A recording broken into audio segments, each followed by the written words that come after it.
Bapa, Putra, dan Roh Kudus. Amin. Bapa di surga, kami mengucap syukur bahwa kami boleh melihat Engkau. Kami boleh merasakan Engkau. Kami boleh mengalami Engkau. Seperti yang dialami oleh Nabi Elia dan para kudus dan banyak orang lain. Bantu kami ya Bapa untuk merasakan penghiburan daripada-Mu. Terpujilah nama-Mu kini dan sepanjang segala masa. Amin. Para saudara, apakah Anda ingin melihat Tuhan? Saya kira dari lubuk hati kita yang terdalam, kita rindu untuk bertemu dengan Tuhan. Bertemu bukan dalam arti bahwa kita mati dan berjumpa dengan Dia, tapi bertemu dengan pengalaman keilahian dalam diri kita. Dan itu adalah kerinduan hati setiap orang. Karena kita berjumpa dengan pribadi yang menciptakan kita, mengalaminya. Maka baiklah kita belajar dari Nabi Elia yang hari ini mengalami Allah tidak dalam api, tidak dalam badai, tidak dalam gempa, tapi dalam angin sepoi-sepoi basah. Dalam keheningan, dalam kesunyian. Di atas gunung Horeb, gunung Allah. Nah, pengalaman itu membuat Elia diminta untuk merasul, berpastoral, melakukan kegiatan ya, apa yang diminta Tuhan baginya. Dan itulah, jadi pengalaman akan Allah itu harus menjadi sumber, dan itulah juga pengalaman akan Allah kontemplasi, itu adalah jantung hati para Karmelit. Berjumpa dengan Allah, mengalami Allah, dan membagikan kepada orang lain. Berpastoral.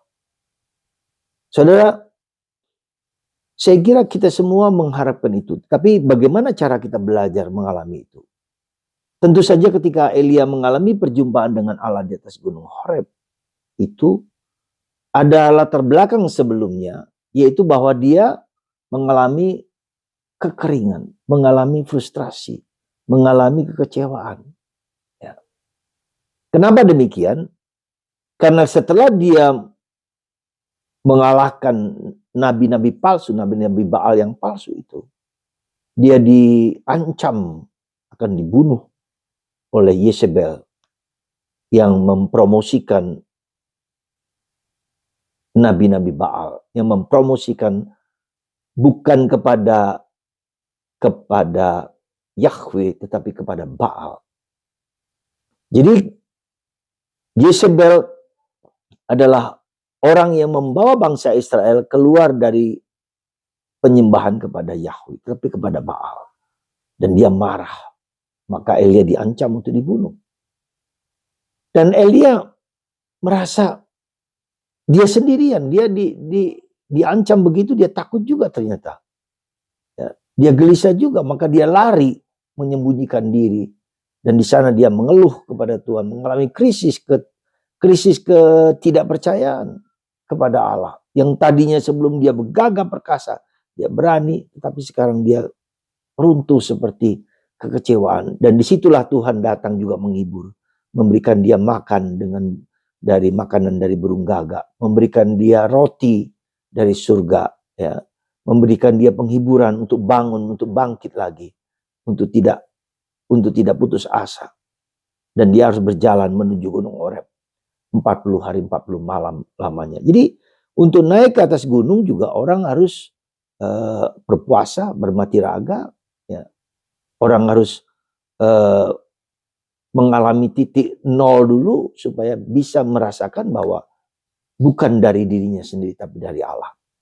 Jadi saudaraku terkasih dalam Kristus, ada saat-saatnya kita harus berani, harus juga mengalami titik nol, ya, mengalami titik zero, supaya kita kemudian mencari Allah, mengalami problem-problem kehidupan yang sangat sulit. Tetapi ketika kita berani mengizinkan Tuhan untuk bekerja dalam diri kita, seperti Elia mengizinkan Tuhan untuk bekerja dalam diri dia yang sedang dalam keadaan terpuruk itu.